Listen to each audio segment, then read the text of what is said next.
الحمد لله كفى والسلام على عباده الذين اصطفى أما بعد.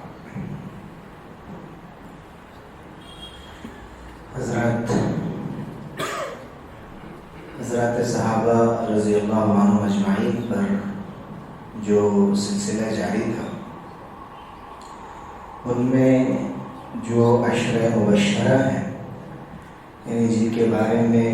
حضور اکرم صلی اللہ علیہ وسلم نے جنت کی بشارت دی تھی، خوشخبری دی تھی، ان میں حضرت زبیر بن عوام رضی اللہ عنہ نے تاریخ کے لیکچرز میں خلفائے راشدین کا ذکر آ چکا ہے رضی اللہ عنہ اجمعین، حضرت ابوبکر عمر عثمان علی رضی اللہ عنہ، اور بقیہ جو 6 عشرہ مبشرہ ہیں ان 4 کے علاوہ،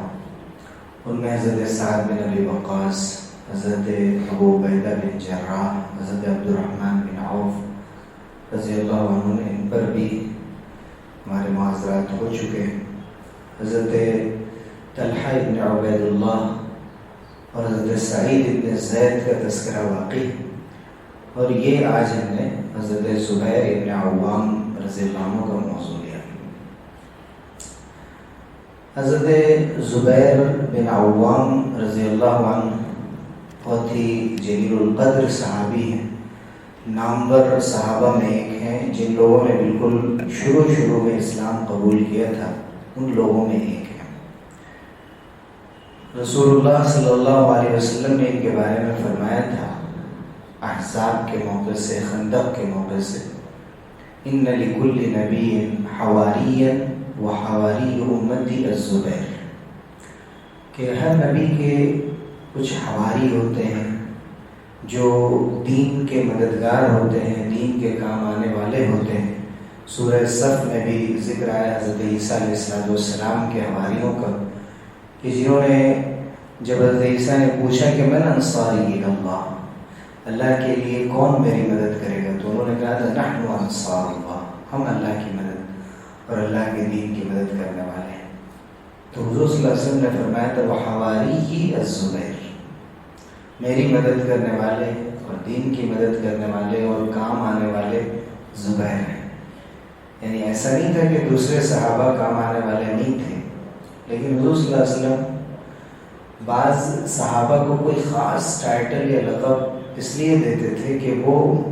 اس میدان میں یا اس کام میں سب سے آگے ہوتے تھے، آگے بڑھ کر پورے جذبے کے ساتھ اس کام کو کرنے والے ہوتے تھے۔ حضور اکرم صلی اللہ علیہ وسلم کے لیے انہوں نے پوری زندگی ایک مناصر، ایک حامی، ایک آپ صلی اللہ علیہ وسلم کی طرف سے دین اور نبی کی ذات کو ڈیفینڈ کرنے والے اور دفاع کرنے والے بن کر اس حیثیت سے انہوں نے زندگی گزاری، اسی لیے ان کو یہ خطاب دیا گیا۔ حضرت زبیر بن عوام رضی اللہ عنہ کے والد عوام ہیں، اور عوام یہ حضرت خدیجہ رضی اللہ عنہ کے بھائی تھے۔ جو حضرت زبیر کے والد تھے وہ ام المومنین حضرت خدیجہ رضی اللہ عنہ کے بھائی تھے، اور ان کی جو والدہ ہیں وہ حضور صلی اللہ علیہ وسلم کی پھوپھی حضرت صفیہ رضی اللہ عنہ۔ تو کئی حیثیتیں ہیں ان کی۔ دوسری طرف ان کی جو اہلیہ محترمہ ہیں وہ حضرت اسماء بنت ابی بکر ہیں، جو حضرت عائشہ رضی اللہ عنہ کی بہن تھی، حضور صلی اللہ علیہ وسلم کی سالی۔ تو ان کی نسبتیں دیکھیے کہ ایک طرف حضرت خدیجہ رضی اللہ عنہ کے بھائی ان کے والد تھے، جو جاہلیت کے زمانے میں انتقال کر چکے تھے۔ جاہلیت کے زمانے میں اسلام کے آنے سے پہلے بہت سی جنگیں ہوئی تھیں، ان میں ایک حرب فجار بہت مشہور تھی، ایک جنگ، اس میں وہ دنیا سے جا چکے تھے، اور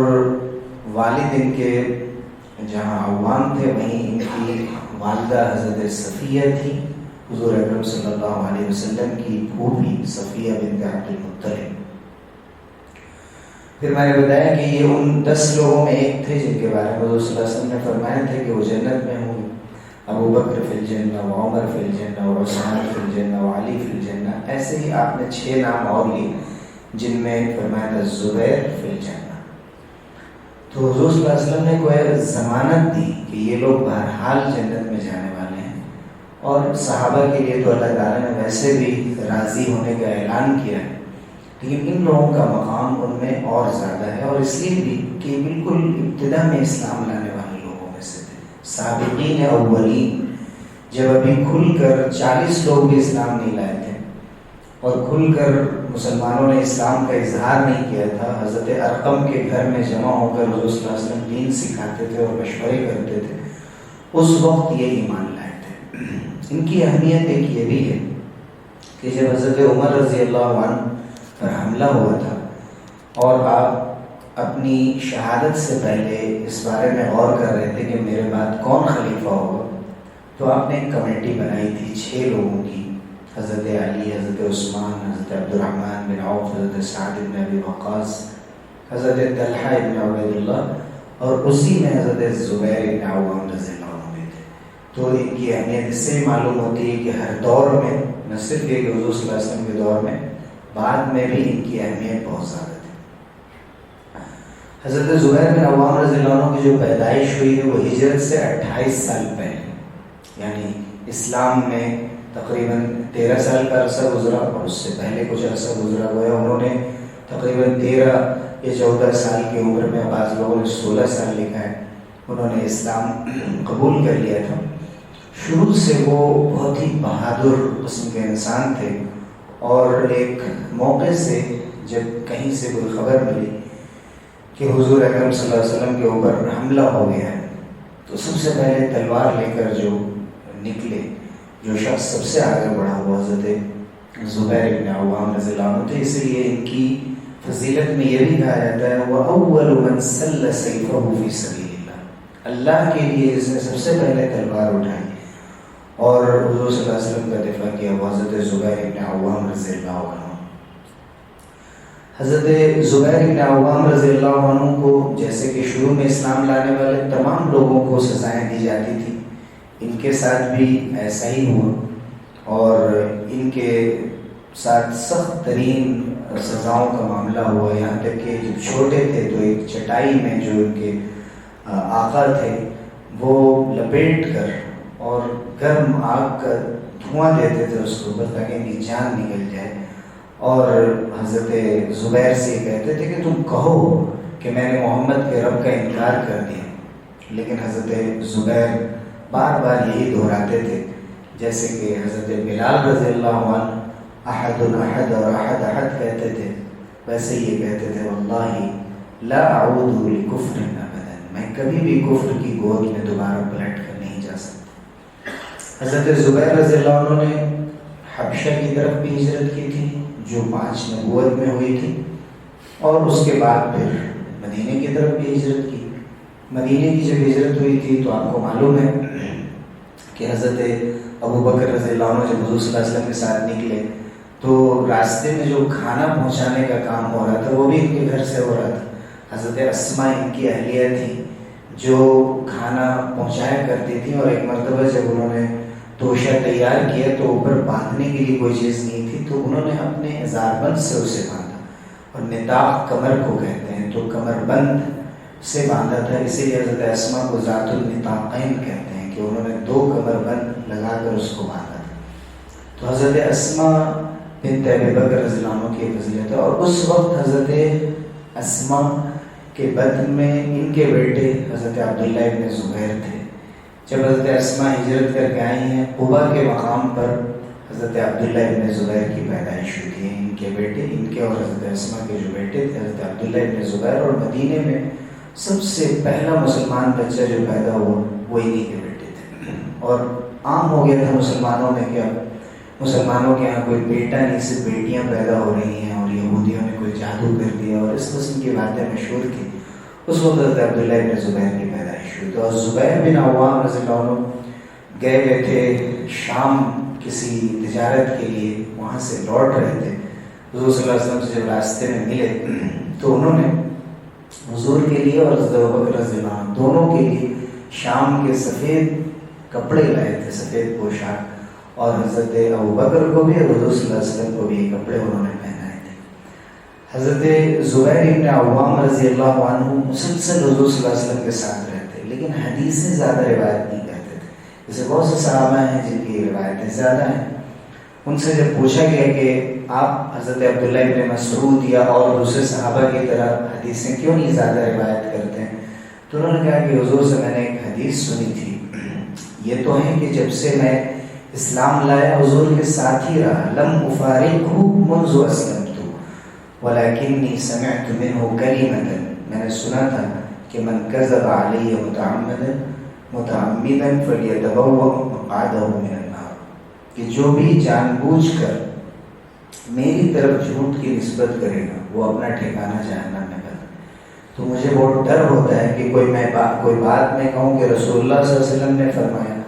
اور حضور نے نہیں فرمایا ہو، یا آپ کی مراد کچھ اور ہو، یا میں نہیں سمجھ سکا، تو کہیں میرے اوپر یہ وعید نہ آ جائے اور مجھے یہ سزا نہ مل جائے، اس لیے میں ڈر کر حدیث سے کم روایت کرتا ہوں۔ تو ایسے بھی صحابہ تھے جو حدیث کی روایت کرنے میں ذرا احتیاط سے کام لیتے تھے، اور ایسا نہیں تھا کہ وہ حضور صلی اللہ علیہ وسلم کے ساتھ نہیں تھے، بلکہ لمبی مدت تک حضور صلی اللہ علیہ وسلم کے ساتھ رہے۔ اسی کے ساتھ ساتھ ایک بہت اہم حضرت زبیر کی خصوصیت یہ ہے کہ بدر میں وہ شہید رہے، اور بدر میں جو حضور صلی اللہ علیہ وسلم نے فوج بنائی 313 لوگوں کی، تو دائیں طرف جو ٹکڑی رکھی تھی میمنہ جس کو کہتے تھے، میمنہ دائیں طرف کو کہتے تھے، میسرہ جو دائیں طرف کی بائیں طرف کی فوج ہوتی تھی، تو میمنہ پہ حضرت زبیر رضی اللہ عنہ کو حضور صلی اللہ علیہ وسلم نے قائد بنایا تھا۔ اور حضرت زبیر رضی اللہ عنہ ان لوگوں میں ہیں کہ جن کو بدر میں گھوڑا حاصل تھا، یعنی 2 ہی گھوڑے تھے مسلمانوں کے پاس، تقریباً 70 اونٹ تھے، باری باری مسلمان اس پر سوار ہوتے تھے، لیکن سفر میں صرف 2 گھوڑے تھے مسلمانوں کے پاس اس وقت، اور ان میں سے ایک گھوڑا حضرت زبیر رضی اللہ عنہ کے پاس تھا اور ایک حضرت طلحہ بن عبید اللہ رضی اللہ عنہ۔ تو حضرت زبیر رضی اللہ عنہ کی بے شمار خصوصیات ہیں۔ پھر بدر میں انہوں نے یہ کارنامہ انجام دیا۔ احد کے میدان میں جو اس کے بعد جو جنگ ہوئی، اس میں بھی حضرت زبیر رضی اللہ عنہ کو اتنے زخم لگے، اور ان کا زخموں سے بدن زخموں سے چور تھا۔ بہت سے صحابہ نے یہ بیان کیا۔ حضرت عروہ بن زبیر تو کہتے ہیں جو ان کے بیٹے ہیں، اور حضرت عائشہ صدیقہ رضی اللہ عنہا جو ان کی خالہ تھی عروہ کی، ان کے خاص شاگرد تھے اور ان سے حدیثیں سیکھتے تھے حضرت عائشہ رضی اللہ عنہا سے۔ وہ تو کہتے ہیں کہ میں اپنے والد کے بدن سے گویا کہ کھیلتا تھا،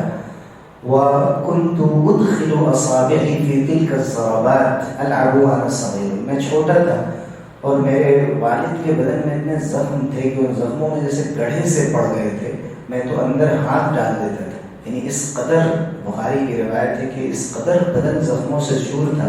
کہ زخم شمار نہیں کیے جا سکتے تھے۔ تو حضرت زبیر رضی اللہ عنہ نے چاہے وہ بدر کا میدان ہو یا احد کا میدان ہو یا خندق جس کو احزاب کہتے ہیں، جس موقع سے حضور صلی اللہ علیہ وسلم نے ان کو حواری کا خطاب دیا، دین کے مددگار کا خطاب دیا، یا خیبر ہو، جو اہم دشمنان اسلام ہیں وہ ان کے ہاتھ سے مارے گئے۔ اسی طرح سے فتح مکہ میں جب حضور صلی اللہ علیہ وسلم مدینے سے مکہ فتح کرنے کے لیے آئے، تو جن 3 مہاجرین کو حضور صلی اللہ علیہ وسلم نے جھنڈے دیے تھے ان میں بھی حضرت زبیر رضی اللہ عنہ کا نام ہے۔ حضرت ابوبکر صدیق رضی اللہ عنہ کے زمانے میں جب ارتداد کا فتنہ عام ہوا اور بہت سے دیہات کے لوگ اسلام کو چھوڑنے لگے تھے، اس فتنے کو روکنے میں بھی حضرت زبیر رضی اللہ عنہ کا ہاتھ ہے۔ یرموک کے مقام پر جو جنگ ہوئی حضرت عمر رضی اللہ عنہ کے زمانے میں اور حضرت ابوبکر کے آخری دور سے، اس میں بھی حضرت زبیر رضی اللہ عنہ شریک تھے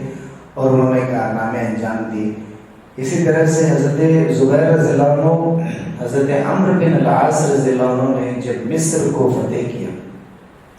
اس وقت وہاں ایک قلعہ تھا جس کو بابلیون کہتے تھے، اس قلعے کو بھی فتح کرنے میں حضرت زبیر رضی اللہ عنہ کو بڑا ہاتھ ہے۔ یعنی حضرت عمرو بن العاص رضی اللہ عنہ کو پہلے بھیجا تھا حضرت عمر رضی اللہ عنہ نے، بعد میں جو مدد کے لیے فوج روانہ کی ان میں حضرت زبیر رضی اللہ عنہ بھی تھے اور جنہوں نے بڑے کارنامے انجام دیے۔ تو آپ دیکھیے کہ بدر، احد، خندق، خیبر، فتح مکہ، یرموک اور مصر کی فتح، ان تمام میں حضرت زبیر رضی اللہ عنہ کا یکساں طور پر نام آتا ہے۔ جب وہ بالکل ابتدائی جوانی میں تھے اس وقت بھی، اور اب جب وہ 55-60 سال کے ہو گئے تھے، اور 64 سال کی عمر میں ہجرت کے اعتبار سے ہجرت کا 36واں سال تھا، حضرت علی رضی اللہ عنہ کی خلافت کا دور تھا، جس وقت ان کو راستے میں، جبکہ وہ بصرہ میں ایک وادی تھی، وادی سبا،